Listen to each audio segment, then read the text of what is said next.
noches, tal vez para algunos tarde, muy buenas tardes o muy buenos días para toda la audiencia y especialmente para nuestros amigos, nuestros conocidos, nuestra familia y todos los que nos puedan escuchar.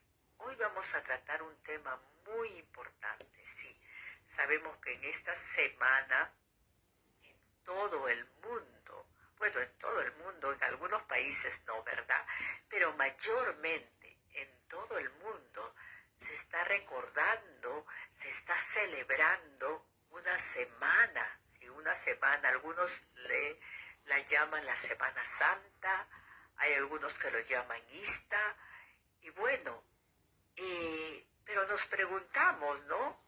Realmente, ¿qué se celebra, qué se recuerda? Bueno, yo hice algunas preguntas a algunas personas y algunas me respondieron, bueno, yo celebro, yo recuerdo este acontecimiento de que Jesús fue a la cruz, y fue a la cruz, Él murió en la cruz y luego al tercer día resucitó y ahora vive por siempre. Y yo le hice esa misma pregunta a esta persona, pero ¿cómo eso tú conoces? ¿Cuándo? ¿En qué momento? Y bueno, algunos me respondieron que esto lo conocían desde que eran pequeños, sí, porque siempre lo escucharon, lo vieron, comieron inclusive cierta comida que en ese tiempo se prepara especialmente. Y de ahí nada más, eso sabían, o porque vieron una película, sí, en la televisión, porque hay muchas películas, ¿verdad?, en este tiempo, recordando este acontecimiento. Pero ahí nada más. Luego yo le hice la pregunta, ¿y qué pasó cuando tú ya conociste, recibiste en tu corazón a Jesús? Y bueno, me respondieron, bueno, ahí fue diferente. Antes yo me sentía muy, pero muy triste cuando era la Semana Santa. Me decía, se celebraba, al menos acá en este país, que se dice por viernes, Good Friday, que es, bueno, buen viernes, ¿no? Y nosotros los latinos lo conocemos como Viernes Santo. Entonces le preguntaba a esta persona, pero ¿qué pasó cuando tú conociste? Bueno, cuando Jesús vino a mi corazón, fue diferente. Ya no me sentía triste, ya no, porque antes lloraba mirando las películas, me lamentaba por esa injusticia que cometieron con Jesús.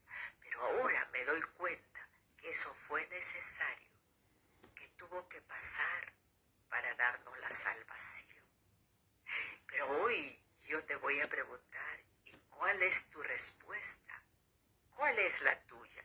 ¿Será igual a esta? Bueno, esperemos que cada uno de nosotros tengamos nuestra propia respuesta, ¿verdad?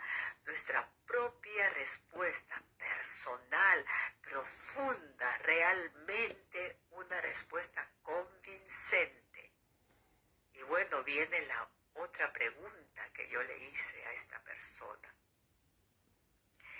¿Y cuáles son tus planes, tus expectativas, que ahora tú conoces la verdad? Jesús vino a tu corazón, tú conoces que la muerte de Jesús fue para darte salvación a ti y a la humanidad. ¿Cuáles son tus expectativas? ¿Qué estás haciendo ahora en esta Semana Santa, en este Viernes Santo, en este Domingo de Resurrección? ¿Qué vas a hacer? Y bueno, esta persona me respondió y me dijo, ahora que yo conozco esta verdad y la vivo, la tengo que compartir.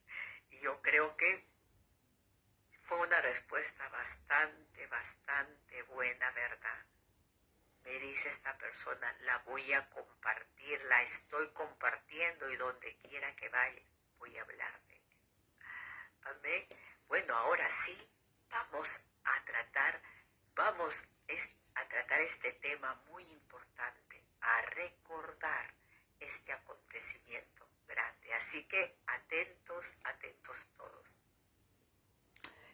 Muy buenas noches. Ahí le puse una introducción para que usted esté muy expectante al tema a tratar hoy. Sí, un tema muy importante. Es una gran victoria, ¿verdad? Una gran victoria. En la historia del mundo se cuentan muchas, muchas victorias, pero por encima de esas pequeñas victorias, de esas pequeñísimas victorias, batallas, etcétera, hay una victoria gloriosa, una victoria que tú y yo debemos de recordarla y celebrarla en el sentido de que gracias a esa victoria tú y yo estamos acá. Tú y yo vivimos acá gracias a esa victoria. Y esa victoria fue lo que hizo Jesucristo en la cruz. En la cruz del Calvario fue doloroso, fue tremendo, fue injusto. Pongámosles todos los nombres que queramos, ¿verdad? Y así como esa entrevista que yo hice y pregunté, y esta persona me dijo que sentía tristeza cuando miraba un video, una película. Hoy en día vemos que las televisión, en la social media va a estar invadido de películas que van a recordar este acontecimiento. Pero yo te pregunto a ti, ¿tú tendrás solamente en tu memoria y en tu corazón esa película? ¿Solamente vives la Semana Santa? Una semana solamente disfrutas la película, pero ¿qué hay de resto de días? Sería para nosotros una reflexión, ¿verdad? Y voy a leer la palabra de Dios que la tengo acá escrita, la palabra de Dios, la palabra que nunca falla, lo que está escrito es verdad. Y vemos nosotros por la historia que Jesús padeció tremendamente, su cuerpo fue mutilado, su cuerpo fue herido, su cuerpo fue destrozado por ti y por mí. Luego, cuando Él fue a la cruz, ¿qué sucedió? Quiero centrarme en esta parte muy importante. Sí, muy importante. A veces nosotros no la tomamos en cuenta. Hoy permíteme recalcar esta parte. Dice en Lucas capítulo 23, dice, cuando era como la hora sexta, hubo tinieblas sobre toda la tierra hasta la hora novena. Y en el 45, el verso 45 dice, y el sol se oscureció, y el velo del templo se rasgó por la mitad. Y el velo del templo se rasgó por la mitad. Acá vemos cómo Lucas describe lo sucedido, los cambios en el clima, los cambios exteriores que traen un mensaje, ¿verdad? Un mensaje. Cuando dice todo se oscureció. Y el sol se oscureció. Y luego dice, y el velo del templo. ¿Qué velo? El velo del templo donde se reunían, el templo donde estaba la presencia de Dios todavía ahí, ¿verdad? En el templo donde nuestro amado Jesucristo, antes de ir a la cruz, y Él fue al templo, que dijo, empezó a decir, salgan de acá a los vendedores, han hecho de la casa de mi padre cueva de ladrones. Hasta ahí, hasta ese momento, antes que nuestro amado Jesús, el Mesías, Hamashiach, fuera a la cruz, el templo, ahí había sido construido para que la presencia de Dios esté ahí. Y el templo tenía varias partes, ¿verdad? Y sabemos, si nosotros leemos Deuteronomio, leemos el Antiguo Testamento, vamos a ver por qué se puso ese velo, esa cortina. ¿Por qué había una cortina? ¿Por qué? De adorno, no era un adorno. Todo lo que se ponía en el templo tenía un significado. Y ese velo grande que separaba el lugar santo del lugar santísimo, en ese momento que expiró nuestro amado Mesías, en ese momento que entregó su vida por ti y por mí, el velo se rasgó. ¿Qué significa el velo? Te repito, era lo que dividía del lugar santo al lugar santísimo. Y sabemos que quienes solamente entraban al lugar santo y santísimo era el sumo sacerdote que hacía y rociaba la sangre del animal. ¿Para qué? Para perdón de pecados. Pero en ese momento que el Mesías entregó su vida, el velo se rasgó. Y vamos a leer qué nos dice en Hebreos. Hebreos capítulo 6 dice en el verso 19, la cual tenemos como segura y firme ancla del alma, y que penetra hasta dentro del velo, donde Jesús entró por nosotros, como precursor, hecho sumo sacerdote para siempre según el orden de Melquisedec.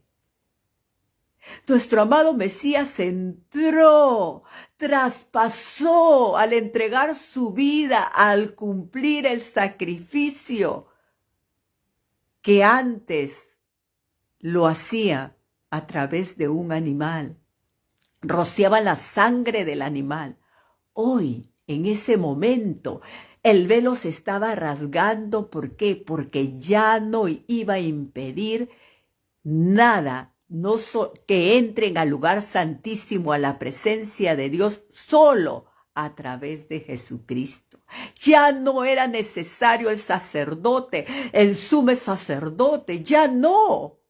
Eso era lo que Lucas describe. Hoy pasamos del antiguo pacto a un nuevo pacto, como sigue diciendo en Hebreos capítulo 7. Si nosotros leemos el capítulo 7, seguimos leyendo en el verso 11, dice, si pues la perfección fuera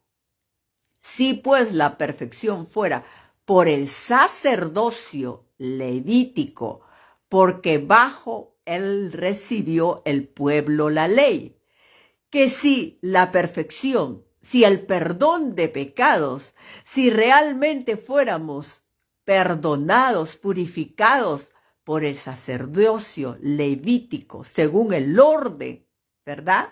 El sacerdocio levítico antes en el Antiguo Testamento dice que estaba bajo la ley de Moisés en el Antiguo Testamento, pero dice, ¿qué necesidad habría si eso había sido perfecto, si esto habría sido completo, si esto solamente era lo que se necesitaba para recibir el perdón?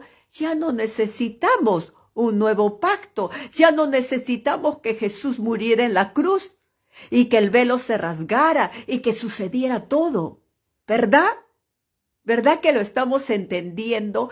Tuvo que pasar todo esto. ¿Para qué? Para que se cumpliera lo escrito y para comprender la profundidad. Ojo, pestaña y oreja, como siempre digo. Ojo, ponga atención. Pestaña, medita, parpadea. Tu oído, escucha lo que está escrito. Lee lo que está escrito con tus ojos. Y busca el entendimiento del Espíritu Santo. Lo que estaba sucediendo, lo que sucedió cuando nuestro amado Mesías fue a la cruz fue un cumplimiento de la promesa del Padre, cuando el Padre prometió un Salvador, prometió enviar a su Hijo. Lo que antes dio a través de Moisés, lo que antes dio las leyes, el sacerdocio a través de Levítico, la forma como entrar a la presencia a través del sumo sacerdote, pedir perdón a través del sumo sacerdote. Y el sumo sacerdote era el único que podía entrar a ese lugar santísimo. ¿Y cómo? Cogido de una cuerda, ¿verdad? Si él entraba en pecado, moría y tenían que sacarlo arrastrando de esa cuerda. Pero hoy, dicen Hebreos, hoy, y dice Lucas, el velo se rasgó, el velo se rasgó. Es simbólico, es el significado que ya tú y yo no necesitamos un sacerdote ni un sumo sacerdote para que cumpla esa labor sacerdotal, ese sacrificio llevando la sangre del animal. ¿Verdad? Sería un absurdo si nosotros estamos expectantes a que entre un sacerdote o un sumo sacerdote para que lleve esa sangre por nosotros y rocee esa sangre de animal para perdón de pecados. ¿Verdad? Que tú y yo ya tenemos ese sumo sacerdote por siempre, según la orden de Melquisedec. Y dice acá, ¿no? Sigue diciendo, otro aún, de que se levante otro sacerdote, según el orden de Melquisedec, y que no fuese llamado según el orden de Aarón. Jesús no vino descendiente de Leví. Recordemos que Aarón y toda su familia descendiente de la tribu de Leví, pero nuestro amado Mesías vino descendiente de la tribu de Judá, de otra tribu, otro tipo de sacerdocio según la orden de Melquisedec. Porque, dice 12, porque cambiando el sacerdocio, necesario es que haya también cambio la ley. Ojo, pestaña y oreja, cambio la ley. La forma, el estilo de ir a través de un sacerdote, de un hombre, de un humano. Ya no. Tú y yo no lo necesitamos. Y sigue diciendo en el 17, bueno, sigo con el 13 para entenderlo más. Y aquel de quien se dice esto es de otra tribu. Ahí está Jesús, de la tribu de Judá, de la cual nadie sirvió al altar. Ellos no servían, la tribu de Judá, al altar, solo la tribu de Leví. Y luego voy a saltearme al verso 17. Dice, pues se da testimonio de él. Tú eres sacerdote para siempre, según el orden de Melquisedec. Queda pues, en el 18, queda pues abrogado el mandamiento anterior a causa de su debilidad e ineficacia. A causa de su debilidad e ineficacia. ¿Qué quiere decir? Que los sacrificios que hacían los sacerdotes, que se llevaba a los sacerdotes, los animales para que rociaran esa sangre, ya no está en vigencia, ¿verdad? Y si ya no está en vigencia, ya no se tiene que practicar absolutamente. Ya tú y yo no tenemos que ir a la antigua ley. Ya no tenemos que retroceder, no tenemos que practicarla. Porque si tú y yo lo estamos haciendo, estamos negando la sangre preciosa de Jesucristo derramada en la cruz del